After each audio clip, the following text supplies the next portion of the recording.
Hello and welcome to this video. This is Akash Chaudhary और आप सबका मैं स्वागत करता हूं आपके अपने इस YouTube channel study GK GS with AK Chaudhary में। आज के इस वीडियो लेक्चर में हम डिस्कशन करना चाह रहे हैं ह्यूमन ब्लड।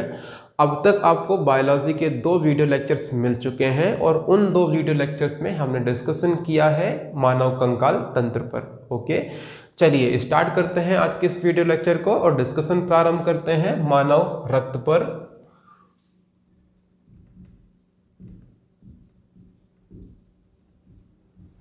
मानव रक्त पर, मानव रुधिर पर। देखिए समझिए, जो मानव रक्त है, मानव रुधिर है, सबसे पहले आप समझें कि यह है क्या, यह वास्तव में है क्या। तो याद रखिएगा, जो ह्यूमन ब्लड है ना, यह एक प्रकार का तरल संयोजी ऊतक है। क्या है आप बताएंगे? तरल संयोजी ऊतक है, फ्लूइड कनेक्टिव टिश्यू है। तरल संयोजी ऊतक है। क्या है बताएंगे? तरल संयोजी ऊतक है, तरल संयोजी ऊतक है। तो आप यह बताइएगा कि रक्त है क्या, रुधिर है क्या, तो आप बताएंगे एक प्रकार का फ्लूइड कनेक्टिव टिश्यू है। ओके, अब इसके बाद में आप यह जानिए कि इसकी उत्पत्ति कहाँ से होती है। तो याद रखना, इसकी उत्पत्ति कहाँ से हुई है। तो इसकी उत्पत्ति हुई है, आप बताएंगे भ्रूणीय मीजोडर्म से, भ्रूणीय मीजोडर्म से।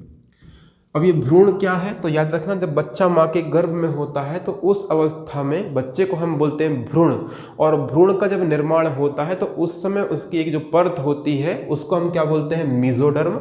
और इसी मीजोडर्म से किसका निर्माण होता है? अब बोल सकते हैं मानव रक्त का, मानव रुधिर का निर्माण होता है। ओके, इसके बाद हम चर्चा करें कि जो मानव रुधिर है इसका अध्ययन क्या कहलाता है। तो जो मानव रुधिर है ना, इसका अध्ययन कहलाता है, आप बताएंगे हेमेटोलॉजी। क्या कहलाता है? हेमेटोलॉजी कहलाता है। ओके, तो हेमेटोलॉजी क्या है आप बताएंगे? हेमेटोलॉजी याद रखना, मानव रुधिर का क्या है? अध्ययन है। तो मानव रुधिर का जो अध्ययन होता है इसको हम जानते हैं हेमेटोलॉजी के नाम से, और एसएससी के विभिन्न वेरियस एग्जामिनेशंस में ये पॉइंट आपका पूछा गया है। ओके, चलिए आगे बढ़ते हैं। अब ये तो हमने देख लिए कि जो ह्यूमन ब्लड है, ह्यूमन ब्लड के अध्ययन को हम क्या बोलते हैं? हेमेटोलॉजी बोलते हैं। लेकिन याद रखना, क्वेश्चन ऐसा भी पूछ लेता है कि जो ह्यूमन ब्लड है इसके जो निर्माण की प्रक्रिया होती है, इस प्रक्रिया को क्या बोलते हैं? तो मैंने बोला रुधिर निर्माण की प्रक्रिया,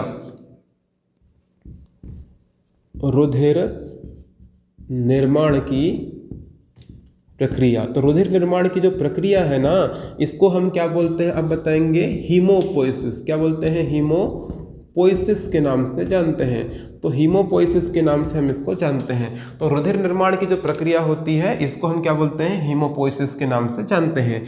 इसके बाद में हम बात करना चाह रहे हैं, जो रुधिर है इसका स्वाद कैसा होता है। तो जो रुधिर है ना बेटा, इसका जो स्वाद है, इसका स्वाद होता है हल्का खारा। कैसा होता है? हल्का खारा होता है, हल्का खारा होता है, या इसी को हम बोल सकते हैं नमकीन। क्या बोल सकते हैं? नमकीन। मुझे उम्मीद है कि कुछ विद्वानों ने ऐसा घटनाक्रम किए होंगे कि जब आप कभी हाथ कट गया होगा तो आपने हाथ कटने के दौरान जो उंगली है उसको रख लिए होंगे। ऐसी स्थिति में आपने कभी ना कभी, तो याद रखिएगा, इस जो रुधिर है इसका टेस्ट किए होंगे और इसका रुधिर का टेस्ट कैसा लगा होगा आपको? हल्का खारा लगा होगा। ऐसा मैं आपसे उम्मीद करता हूं। ठीक है, इसके बाद में अगर हम बात करें कि जो हमारा रुधिर है, रुधिर की अगर हम चर्चा करें कि जो हमारा रुधिर है, रुधिर कैसा होता है, पानी की तुलना में कैसा होता है, इसकी विस्कोसिटी की मैं चर्चा करना चाहता हूं, इसकी श्यानता की मैं चर्चा करना चाहता हूं। तो क्वेश्चन आपके एग्जामिनेशन में बनता है कि जो रुधिर है इसकी विस्कोसिटी, इसकी श्यानता पानी की तुलना में होती है। ऑप्शन देता है कम, ज़्यादा, समान, या फिर अपरिवर्तित, या फिर मैं बोल सकता हूँ नोटा डाल सकता चौथे ऑप्शन में। ठीक है ना, तो क्वेश्चन बन जाता है कि जो विस्कोसिटी है रक्त की वो पानी की तुलना में कैसी होती है, इसकी श्यानता, इसकी श्यानता पानी की तुलना में कैसी होती है। तो याद रखना, जो रुधिर है, रुधिर की जो श्यानता होती है पानी की तुलना में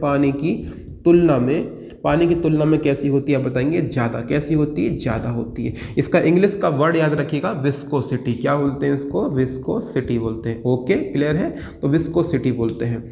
अब यहाँ पर ये बातें हो गई। ओके, अब कितनी ज़्यादा होती है तो यह भी समझ लीजिए, 4.2 से 5.2 गुना ज़्यादा होती है। यानी पानी की तुलना में अगर हम देखें तो जो हमारा रुधिर है, रुधिर का जो विस्कोसिटी है वो कितनी होती है, 4.2 से 5.2 गुना ज़्यादा होती है। ओके, चलिए अब आगे बढ़ते हैं।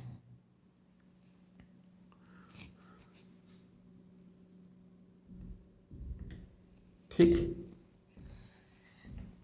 अब हम बात करना चाह रहे हैं कि जो हमारा रुधिर है ये संपूर्ण शरीर का, रुधिर जो है वो संपूर्ण शरीर का कितने परसेंट है, का कितने प्रतिशत है। तो याद रखिएगा कितने परसेंट है यह, 7 से 8%। कितने परसेंट है, 7 से 8% है। तो जो मानव रुधिर होता है यह संपूर्ण शरीर का कितने परसेंट होता है, 7 से 8% होता है। ठीक है, लेकिन अगर आपसे पूछ लेगा लीटर में, कितने लीटर में होता है, लीटर की अगर तुलना से अगर हम देखें, दृष्टिकोण से अगर हम देखें तो 5 से 6 लीटर। एक प्रत्येक वयस्क के मनुष्य के अंतर्गत अगर हम देखें, प्रत्येक वयस्क मनुष्य के अंतर्गत अगर हम देखें तो जो रुधिर होता है लीटर में कितना होता है, 5 से 6 लीटर होता है। ओके, लेकिन यहाँ पर यह याद रखिएगा जो पुरुषों की तुलना में महिलाएं होती हैं, पुरुषों की तुलना में जो महिलाएं होती हैं, महिलाओं में रुधिर की मात्रा क्या होती, कम होती, लगभग आधा लीटर कम पाई जाती है। ठीक है, अब यहाँ पर अगर हम आगे चलें तो डिस्कशन करना चाह रहे हैं रुधिर के पीएच मान पर। किस पे बात करना चाह रहे हैं, रुधिर के पीएच मान पर। देखिए समझिए, रुधिर का जो पीएच मान होता है ना, यह होता है 7.3 से 7.3 से 7.8। कितना होता है, 7.3 से 7.8 होता है। देखिए पीएच मान क्यों निकाला जाता है, तो किसी पदार्थ की अम्लीयता या क्षारीयता को ज्ञात करने के लिए, किसी पदार्थ की अम्लीयता या क्षारीयता को ज्ञात करने के लिए क्या निकाला जाता है, पीएच मान निकाला जाता है। और रक्त का पीएच मान कहां से कहां तक होता है, अगर हम बात करेंगे तो रक्त का पीएच मान होता है 7.3 से 7.8 के बीच होता है। लेकिन अगर बात की जाए ऑन एन एवरेज, अगर बात की जाए ऑन एन एवरेज, औसतन अगर बात की जाए तो जो रक्त का पीएच मान होता है वह होता है 7.4। कितना होता है, 7.4। और कुछ देर पहले मैंने बताया आपको कि किसी पदार्थ की अम्लीयता और क्षारीयता को ज्ञात करने के लिए किसका प्रयोग करते हैं, हम पीएच मान का यूज करते हैं। ओके, अब समझिएगा, मैंने कहा जब इसका पीएच मान अगर 7 से ऊपर है, यानी 7.4 से ऊपर है, तो ऐसी स्थिति में हमारा जो रुधिर होगा यह क्या होगा, अम्ल होगा या क्षारीय होगा। तो आप सीधा सा आंसर देंगे मुझे, वह क्या होगा, हल्का क्षारीय। क्या होगा, हल्का क्षारीय होगा। ये भी याद रखिएगा, हल्का क्षारीय होगा। ओके, क्लियर है, तो हल्का क्षारीय होगा। अब यहाँ पर आप यह याद रखिएगा कि आपके एग्जामिनेशन में क्वेश्चन किस तरह से पूछता है। तो कई बार नॉर्मल आपके एग्जामिनेशन में क्वेश्चन पूछ लेता है कि रक्त का पीएच मान बताइए, तो आप आंसर क्या लगाएंगे, 7.4। आपको ऑप्शन में 7.4 मिल जाएगा। अगर 7.4 ऑप्शन में नहीं होगा तो ऐसी स्थिति में ऑप्शन 7.3 से 7.8 के बीच होगा। तो इसको आप लगा दीजिएगा। इसके बाद में एक और तरह से क्वेश्चन बन जाता है कि रक्त की प्रकृति कैसी होती है। तो रक्त की प्रकृति का मतलब वो पूछना चाह रहा है कि आपसे कि वो क्या होता है, अम्ल होता है कि क्षारीय प्रकृति का होता है रुधिर। तो आप बताएंगे क्या होता है, यह क्षारीय प्रकृति। किस प्रकृति का होता है, क्षारीय प्रकृति का होता है। ओके, लेकिन याद रखना, अब यहाँ पर मैं आपको कुछ और चीज़ें बताना चाहता हूँ, समझिएगा। जो हमारा रुधिर होता है ना, रुधिर अगर मैं बात करूँ इसका 7.5 तो 7.4 तो इसका पीएच मान हो गया। लेकिन अगर याद रखिएगा किसी व्यक्ति का पीएच मान, अगर किसी व्यक्ति का पीएच मान 6.8 से क्या होता है, नीचे 6.8 जाता है, नीचे हो जाता है ना, तो ऐसी स्थिति में उस व्यक्ति की मृत्यु हो जाती है। अब इस बात को समझिएगा कि जो व्यक्ति होता है, वयस्क मनुष्य होता है, इसका जो पीएच मान होगा वो 7.3 से 7.8 के बीच में होगा। ये नॉर्मल स्थिति में होता है। लेकिन कई बार विपरीत स्थिति में, कई बार बीमारियों की तुलना में या कई बार विपरीत परिस्थितियों के बस क्या होता है, पीएच मान 6.8 तक भी चला जाता है। लेकिन इससे नीचे अगर जाएगा तो व्यक्ति की मृत्यु हो जाएगी। तो क्वेश्चन ये है आपके लिए कि किसी व्यक्ति का पीएच मान किस हद तक नीचे जा सकता है, तो आप बताएंगे 6.8 तक नीचे जा सकता है। ओके, इससे नीचे नहीं जा सकता। ठीक है ना। अब मैं अगर बात करूं कि जो हमारा रुधिर है, रुधिर का पीएच मान याद रखना कहां तक जा सकता है, यानी ऊपर कहां तक जा सकता है, तो 7.8 से अगर अधिक किसी व्यक्ति का पीएच मान होगा तो ऐसी स्थिति में भी क्या हो जाएगी, उस व्यक्ति की मृत्यु हो जाती है। तो याद रखना विपरीत परिस्थितियों में किसी व्यक्ति का जो पीएच मान होता है वो कहां तक हो सकता है, 6.8 तक नीचे जा सकता है, और 7 याद रखिएगा 7.8 तक कहां जा सकता है, ऊपर जा सकता है, इससे नीचे ऊपर नहीं हो सकता। लेकिन अब यहां पर आप मुझसे पूछेंगे कि सर अगर ये इससे ऊपर नीचे नहीं हो सकता तो इसको मेंटेन करने के लिए, इसको नियंत्रित करने के लिए क्या शरीर में कोई एलिमेंट होता है, क्या कोई ऐसा तत्व होता है, क्या कोई ऐसा अंग होता है जो इस पीएच मान को नियंत्रित करता है? तो मैं बताऊंगा आपको, बिल्कुल हाँ होता है।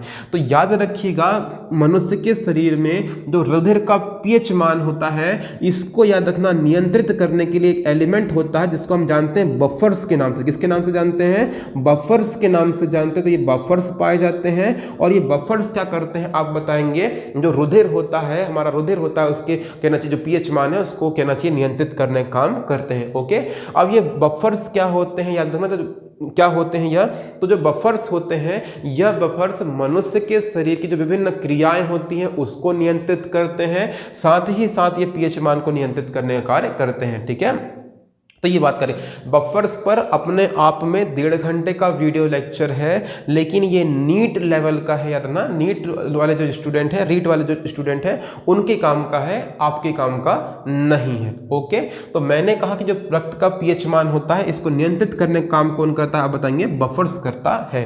क्लियर है चीजें? अब याद रखना आपके एग्जामिनेशन में क्वेश्चन यह भी पूछा गया है कि क्या किसी व्यक्ति का पीएच मान एक शरीर में अलग अलग हो सकता है? मेरे कहने का मतलब है किसी एक व्यक्ति के शरीर में पीएच मान अलग अलग हो सकता है? तो जी हां, हो सकता है।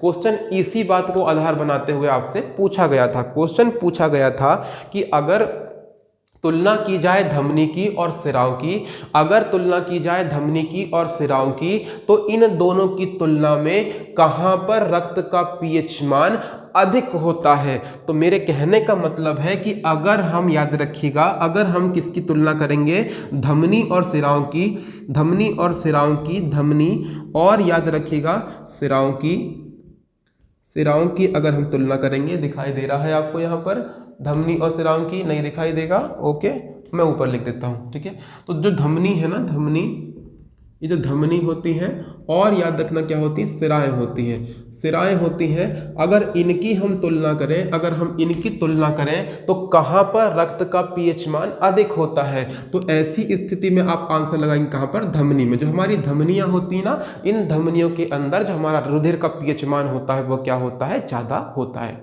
इसके बाद में हम बात करना चाह रहे हैं रुधिर के जमने को लेकर। देखिए, जैसा कि आप सब जानते हैं कि रुधिर जब होता है शरीर के अंदर होता है तो ऐसी स्थिति में रुधिर क्या नहीं होता, जमता नहीं है। लेकिन जैसे ही रुधिर शरीर के बाहर निकलता है तो ऐसी स्थिति में रुधिर क्या हो जाता है, जम जाता है। तो क्या मनुष्य का रुधिर, क्या मनुष्य के रुधिर में कोई ऐसा एलिमेंट है तो जो याद रखिएगा रुधिर को जमने से रोक देता है? तो बिल्कुल है। याद रखना हमारे रुधिर में, रुधिर को जमने से रोकने के लिए याद रखना क्या उत्तरदायी होता है? तो याद रखिएगा क्या उत्तरदायी होता है, आप बताएंगे हेपेरिन। क्या होता है, हेपेरिन। तो हेपेरिन याद रखिएगा क्या होता है, एक प्रकार का पिगमेंट होता है, और याद रखना ये क्या करता है, हमारे रुधिर को जमने से रोकता है। तो रुधिर को जमने से रोकने के लिए क्या उत्तरदायी है हमारे शरीर में, हेपेरिन है। और यह हेपेरिन वाला क्वेश्चन भी आपके एग्जामिनेशन में पूछा गया है। ओके, अब मेरा क्वेश्चन यहाँ से शुरू हो रहा है, जहाँ पर आप सोचना बंद करेंगे वहाँ से क्वेश्चन आपके एग्जामिनेशन में पूछे जाते हैं। ठीक है, क्वेश्चन मेरा ये है कि जैसे कि रुधिर के अंदर हेपेरिन है, और शरीर के अंदर अगर कहना चाहिए रुधिर रहेगा तो हेपेरिन भी अंदर रहेगा। ऐसी स्थिति में रुधिर को जमने से कौन रोक लेगा, हेपेरिन रोक लेगा। लेकिन जब रुधिर बाहर निकल जाता है, वातावरण में आता है, तो ऐसा क्या होता है कि जो हमारा रुधिर होता है वो जमने लगता है। तो ऐसी स्थिति में हमारा हेपेरिन क्या हो जाता है, निष्क्रिय। क्या हो जाता है, हमारा हेपेरिन निष्क्रिय हो जाता है। इसी वजह से वातावरण में आने पर हमारा रुधिर क्या हो जाता है, जमने लगता है। क्लियर है मेरी बातें? लेकिन यहाँ पर आपके मन में एक क्वेश्चन और उत्पन्न हो सकता है।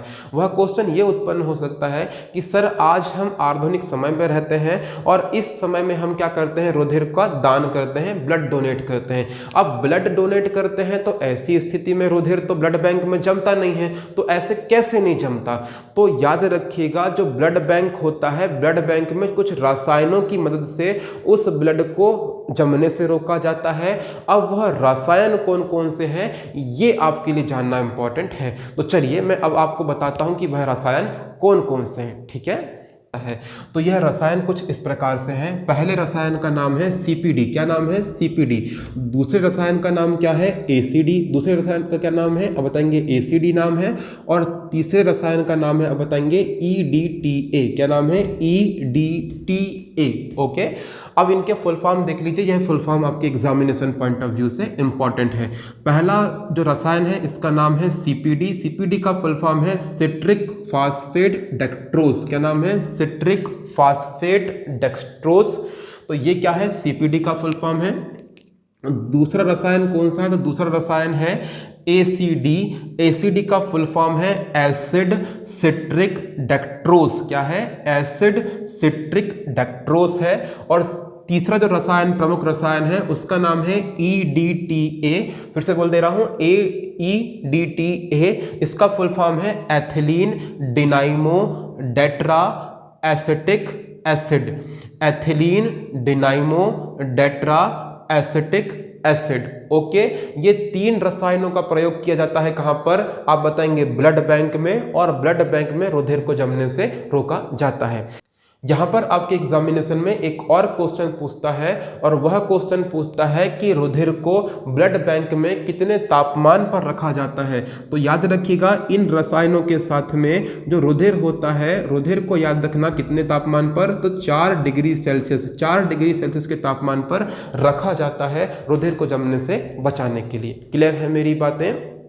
इसके बाद में आप यह जानिए कि जो हमारा रुधिर है ना, इसके अंतर्गत 2 एलिमेंट होते हैं। क्या होते हैं? 2 एलिमेंट होते हैं। मैं आपके सामने प्रेजेंट उन्हें करना चाहूंगा।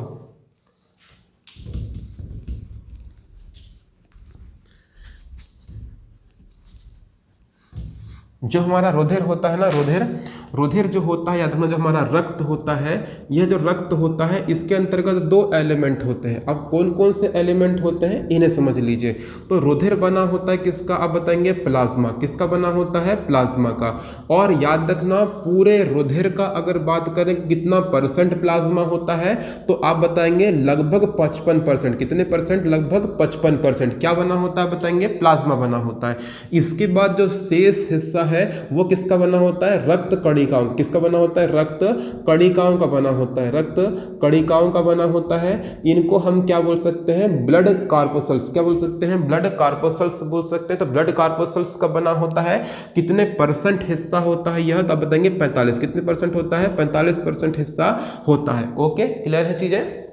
याद रखिएगा, अब प्लाज्मा किससे बनता है? तो याद रखना, जो हमारा प्लाज्मा होता है यह बना होता है 90%। 90% प्लाज्मा का जो 90% हिस्सा होता है यह बना होता है जल से। किससे बना होता है? जल से। और याद रखना, जो 10% शेष 10% हिस्सा है ना बेटा, ये शेष 10% जो हिस्सा है यह बना होता है, आप बताएंगे कार्बनिक पदार्थों से। किससे बना होता है? कार्बनिक पदार्थों से। कार्बनिक पदार्थों से। और आप बताएंगे अकार्बनिक पदार्थों से। कार्बनिक और अकार्बनिक पदार्थों से। मेरी बातें समझ में आ रही हैं? कार्बनिक और अकार्बनिक पदार्थों से। कार्बनिक पदार्थों के अंतर्गत क्या क्या आते हैं? तो इसके अंतर्गत आते हैं प्रोथ्राम्बोसिन। थ्राम्बोसिन है ना, प्रोथ्राम्बोसिन आता है। इसके अंतर्गत याद रखना प्रोथ्राम्बोसिन आएगा, और आएगा हेपेरिन। और याद रखिएगा इसके अंतर्गत क्या क्या चीजें आती हैं? प्रोथ्राम्बोसिन, हेपेरिन आता है, और याद रखना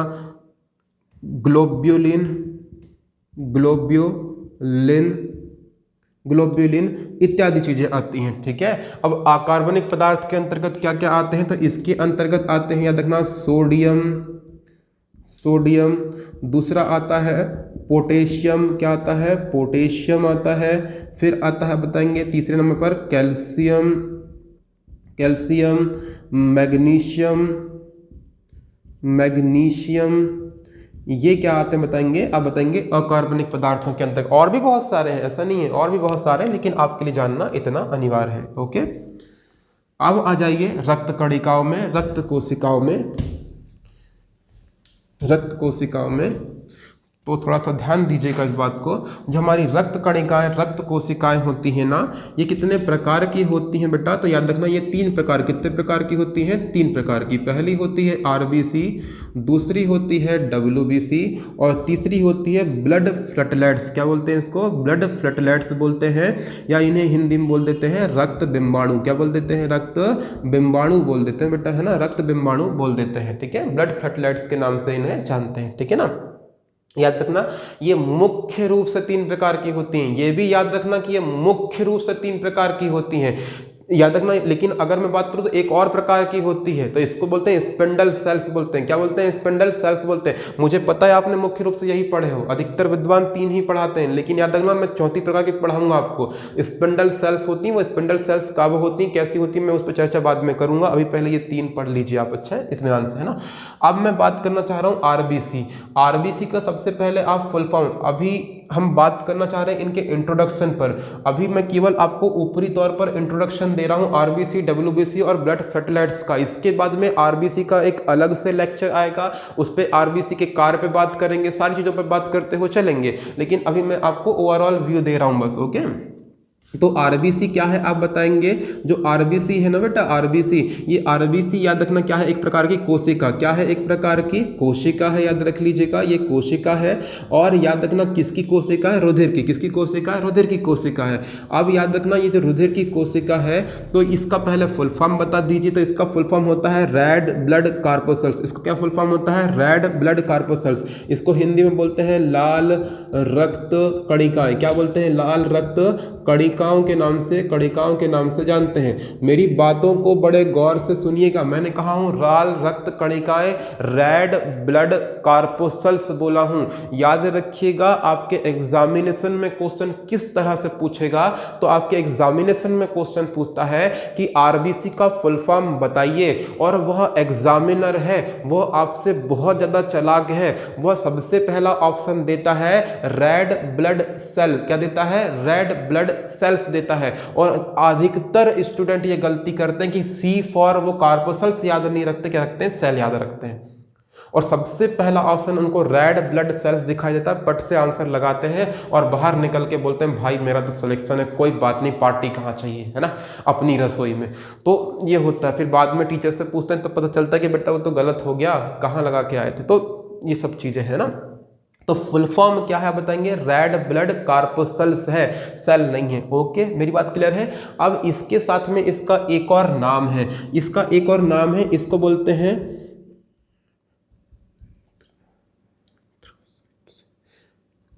एरेंथ्रोसाइट।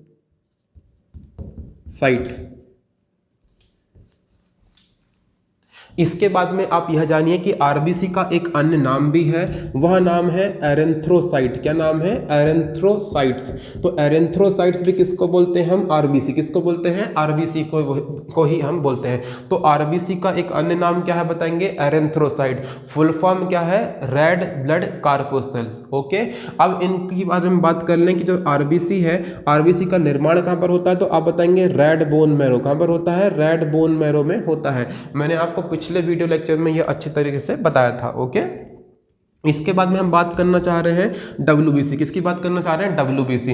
तो डब्ल्यूबीसी भी क्या है, एक प्रकार की कोशिकाएं हैं। इनका फुल फॉर्म क्या होता है, तो आप बताएंगे व्हाइट ब्लड कार्पोसेल्स। इनका फुल फॉर्म क्या होता है, व्हाइट ब्लड कार्पोसेल्स। इनको बोलते हैं श्वेत रक्त कणिकाएं। क्या बोलते हैं, श्वेत रक्त कणिकाओं के नाम से जानते हैं इन्हें, श्वेत रक्त कणिकाओं के नाम से हम इन्हें जानते हैं, श्वेत रक्त कणिकाएं हम इनको बोलते हैं। अच्छा, इनका निर्माण कहाँ पर होता है, तब बताएंगे, अब बताएंगे येलो बोन मैरो कहाँ पर होता है, yellow bone marrow, yellow bone marrow में क्या होता है, इनका निर्माण होता है। इसके बाद में क्या है बताएंगे, हमारे जो रक्त बिंबाणु है, रक्त बिंबाणु इनको बोलते हैं ब्लड फ्लैटलेट्स। क्या बोलते हैं, ब्लड फ्लैटलेट्स के नाम से, ब्लड फ्लैटलेट्स के नाम से जानते हैं। और याद रखिएगा इनका निर्माण भी कहाँ पर होता है, हमारे येलो बोन मैरो, कहाँ पर होता है, येलो बोन मैरो में ही इनका निर्माण होता है। क्लियर है मेरी बातें।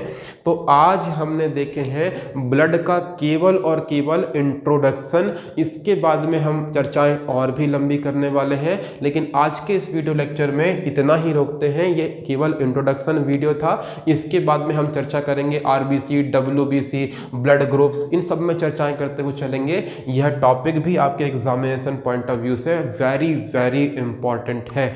ओके, क्लियर है। तो आज के लिए बस इतना ही। God bless you all. Jai Hind, जय भारत।